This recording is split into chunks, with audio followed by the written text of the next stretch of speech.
Magandang hapon na Habanua. Eto na nga po tayo. Minsan lang ako lumabas ng bahay. So, sabi ko, pesta naman ngayon. So, lalabas tayo ng bahay. Kaya, tara, samahan niyo ako para sa Tabak Festival. So, desperas po ngayon. So, tara. Andito nga ako ngayon sa park na malapit sa munisipyo. Patapat to na munisipyo. Tapos, malapit yung simbahan namin. So, eto nga po, paikot-ikot lang ako dito. Ang ganda naman. So, habang naikot-ikot ako, titingnan ko yung mga lugar. Tapos, pumunta ko dito sa pinaka-sentro ng plaza namin. So, tingnan ko yung mga iba't ibang uring tabak. O mga blacksmith na na pinanday na mga tabakenyos. Nakikita nyo naman yung mga espada, kung anong mga klase, may mga gunting, may mga tabak, may mga pantaga, may pambutol ng kahoy, pambutol ng damo, o pangkarne, at kung ano-ano pang mga ginagawa lang mga pantabak. Kaya na, tinawag na Tabak Festival kasi dito po ang pagawaan ng mga tabak. So, ayan po tayo.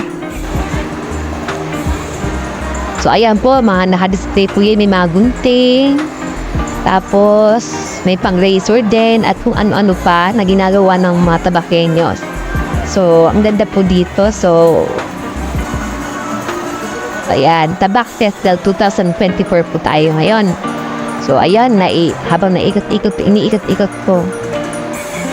O, diba, ang ganda nga. So, solo lang ako dito. So, wala akong kasama. So, ikot-ikot lang tayo. Although, sabi ko nga, saan hindi ako maboard. Pero eto nga, napansin ko naman to. Parang, merong ginagawa sila, ang mga tabakenyos na may ginagawa para siyang, independent cinema na mga pelikula. So, ayan po, madami-dami nito. So, tinitingnan ko pa isa-isa. So, ayan po, ipangin na po.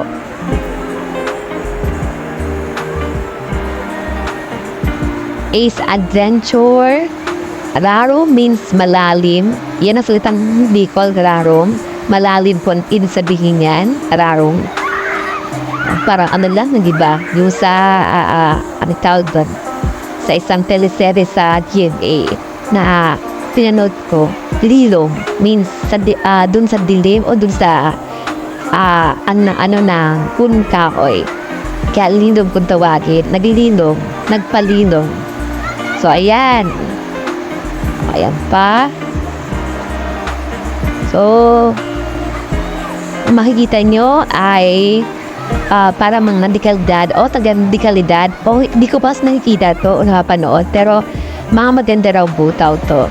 Hindi ko lang alam kung ito ay teatro or sinimalayang itsura. So, ayan. Pansin naman, featuring pala mga maganda na. So, napansin ko din to, yung magka-picture sana ako. Sabi ko, picture kaya ako. Kasi wala maghahawak ng phone ko. So, selfie na lang itsura ko dito. Ayan, mga Habanua, sabi ko, alum ko, ito lang kasama. Wala yung klase ko. So, sabi ko, selfie na lang ako. Okay lang yun.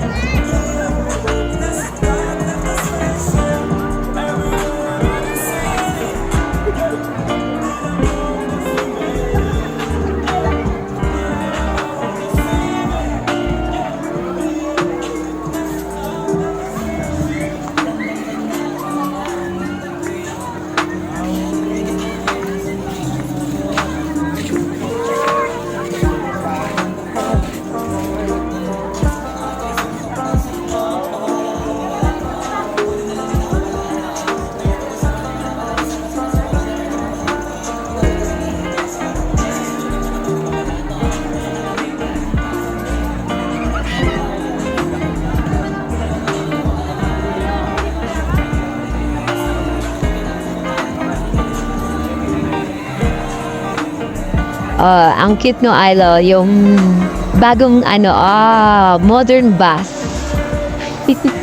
Sabi ko nga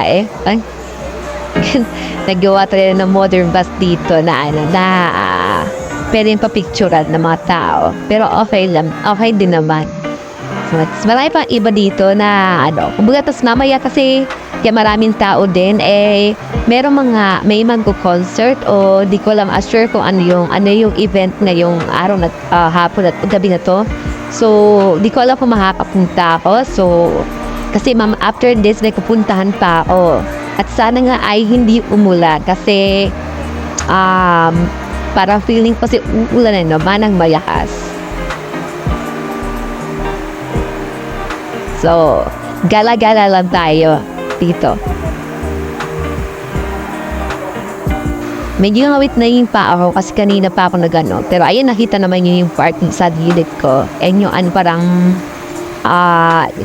sample ng mga tabak na mga malaki na fountain ba. So, dito lang tayo sa gilid. Oh, yan. Hinahanap ko yung yung lusutan dito. Ayan yung simbahan po na. Yan po simbahan na yan ang St. John the Baptist Church. Ay matagal na rin po. So, lumang-luma na yan. Talagang ang tipak ng bato ay mga bato pa talaga pagkakatipak na. So, andito na tayo. So, ito ay nasa gilid lang po. Nasa tagigiran lang po ng simbahan. Ng plaza. Yan, daming kainan. So, ewan ko kung bibili ako ng pagkain kasi nagtitipid ako ngayon kasi medyo pa wala na yung pera ko. Kaya tipid-tipid ako ngayon. So, hanggang tingin-tingin na lang ako. So, ang daming kumakain. So, tas ang bango-bango pa yung pagkain. Tapos, sabi ko, nakakagutom naman. Paano kaya ito? Pero gusto ko kumain. Pero dahil siksikan, tapos dami naglalakad ng mga tao. So, ayan, enjoy na lang sila. Habang kumakain sila, sana mabusog din ako. Ayan. Ayan. Medyo iba gawa ko pagkaka-video ko nito medyo punwari lang talaga naglalakad ako tapos yung cellphone ko nag-video sa kanila pero hindi talaga parang totally na nakaano sa aning na kaya ninyo naman parang nakatabi lang to sa sa may mid-tip ko. So, yan, dami.